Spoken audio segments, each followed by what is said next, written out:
Olá, tudo bem com vocês? Tentem adivinhar o assunto que será tratado hoje.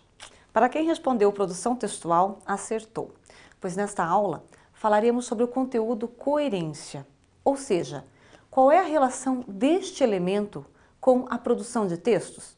Para que serve a coerência? Como é percebida e analisada num texto? Diante de tantas perguntas, que tal realizarmos uma breve reflexão de elementos textuais já vistos anteriormente? Como, por exemplo, toda vez que vamos escrever alguma coisa para alguém, podemos não perceber, mas há sempre alguns fatores de escolha e de decisão envolvidos nesse ato. Para quem estou escrevendo? Leitor. Por que estou escrevendo? Intenção. O que vou escrever? O assunto. Como vou escrever? O formato do texto. Ao responder tais reflexões, estamos acionando os nossos conhecimentos sobre o conteúdo que abordaremos, sobre o tipo de texto e, principalmente, sobre o perfil do leitor de nosso texto. Quando falamos em construção do sentido daquilo que vamos escrever, estamos falando de coerência. Vejam uma definição. Para Koch, a coerência textual é o resultado de um processo de construção do sentido feito pelos interlocutores numa situação de interação. Ou seja, a coerência não está somente dentro dos textos, mas é construída também pelo receptor no momento da leitura. A coerência constitui o que chamamos de textualidade, ou seja, faz de uma sequência linguística um texto e não um amontoado de frases. A coerência e a coesão textual estão intimamente relacionadas. No entanto, há textos que podem ser coerentes sem possuir elementos implícitos de coesão e outros que apresentam uma sequência de enunciados coesos, mas não constituem textos, pois falta-lhes a coerência. Observem as diferenças com relação à coerência nos dois exemplos retirados do livro Prática Textual, Atividades de Leitura e Escrita, das autoras Vanilda Salton Odete Boff e Sinara Pavani. Texto 1. É verdade que a cada geração ficamos mais altos? Sim, principalmente nos países desenvolvidos. Apesar de o crescimento ser limitado pela genética, a melhora na dieta e nas condições de saúde sempre traz centímetros a mais. O consumo de proteínas estimula a produção de células dos tecidos ósseos e musculares, acelerando o crescimento, diz a nutricionista paulista Flora Spolidoro. Observaram que o texto que acabamos de ler apresenta textualidade? Pois preencheu a função comunicativa. Podemos observar que há coerência entre as sentenças. A resposta à pergunta formulada é coerente e esclarece que o aumento do crescimento a cada geração deve-se ao consumo de proteínas. Agora, vamos ao exemplo 2, retirado do mesmo livro citado anteriormente. Texto 2. Pessoas que tomam café da manhã todos os dias correm menos riscos de ter infecções, conforme estudos realizados. As infecções são comuns em crianças que frequentam a escola pela primeira vez.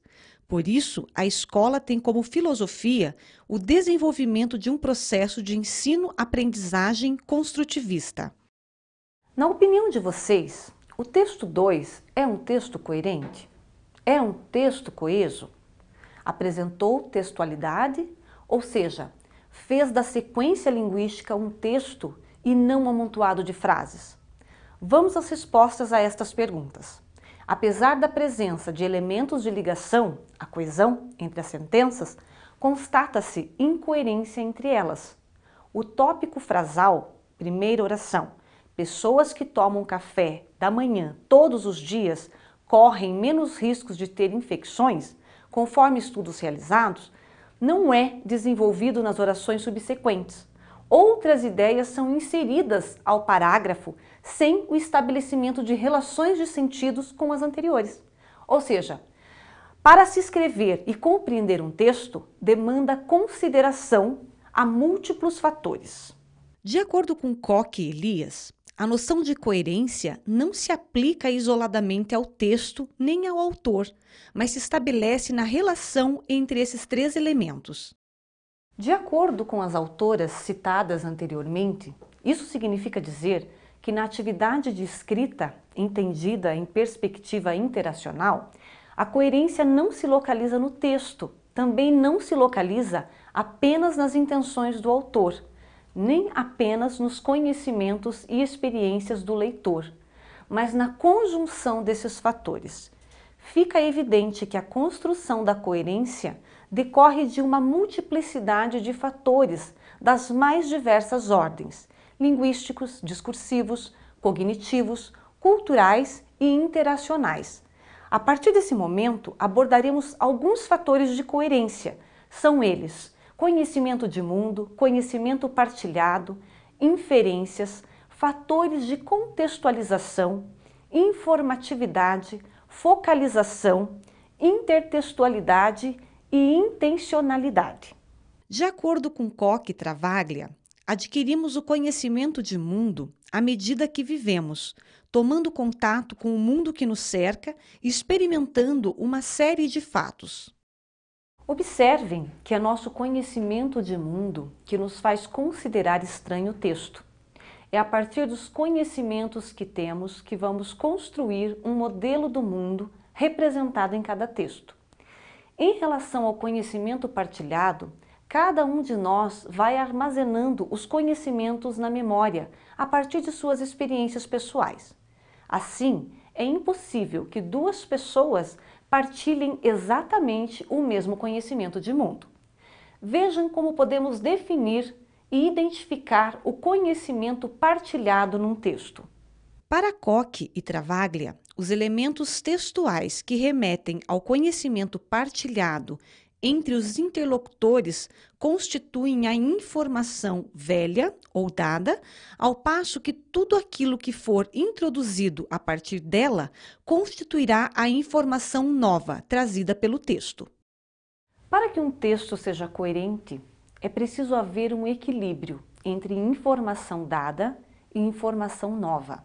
Pois se o texto for composto apenas por informação nova, este se tornará ininteligível. E se contiver apenas informações dadas, seria extremamente redundante. O próximo fator a ser elucidado é inferência. Mas o que é inferência?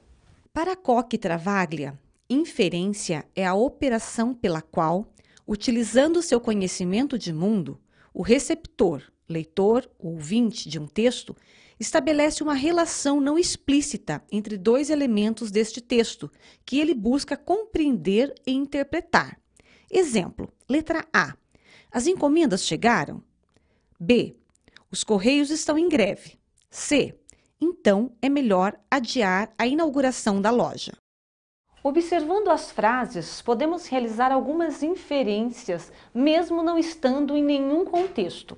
Podemos supor que uma pessoa abrirá uma loja, mas precisa da ou das encomendas entregues pelos correios. Porém, estes estão em greve. Outro fator de coerência que merece destaque diz respeito à contextualização. Conforme Koch e Travaglia, os fatores de contextualização são aqueles que ancoram o texto em uma situação comunicativa determinada. Sem os elementos contextualizadores, fica difícil decodificar a mensagem. Para se entender um determinado texto, é fundamental que se saiba por que ele foi escrito, qual o objetivo, bem como o público ao qual ele se destina.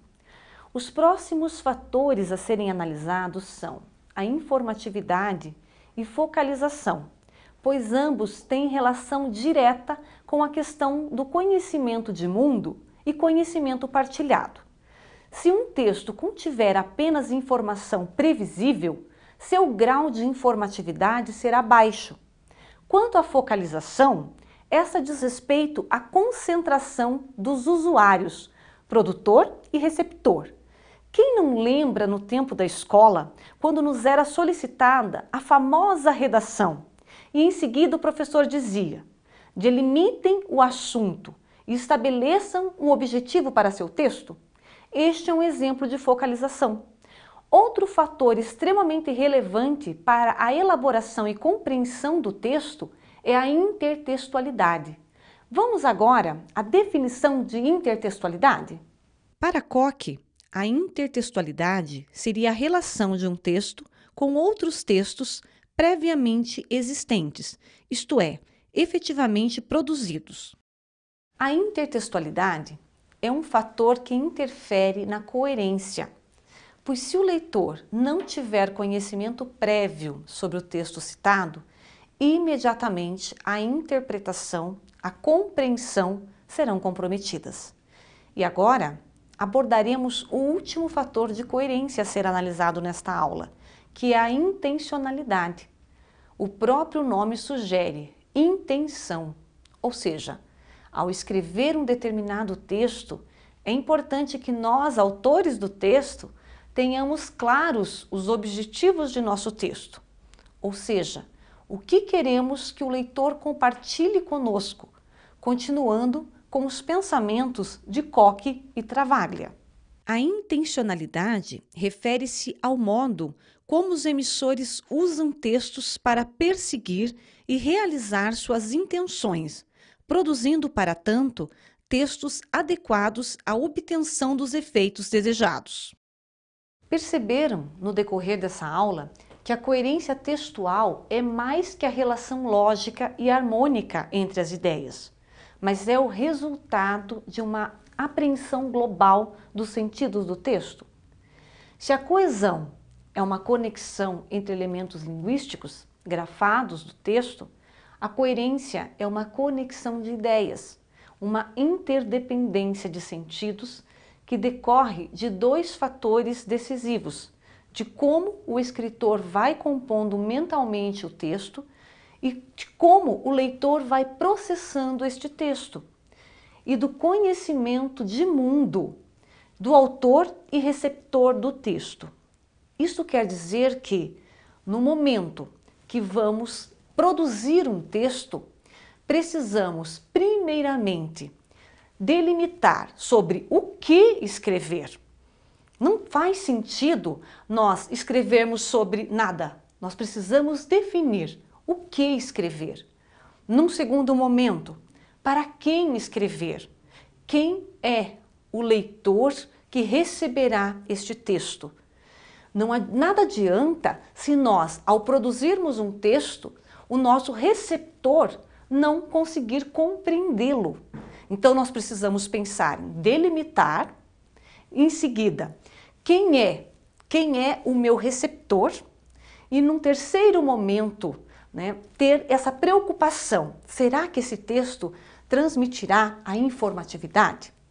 Portanto, antes de escrever um texto, determine o objetivo desse texto, ok?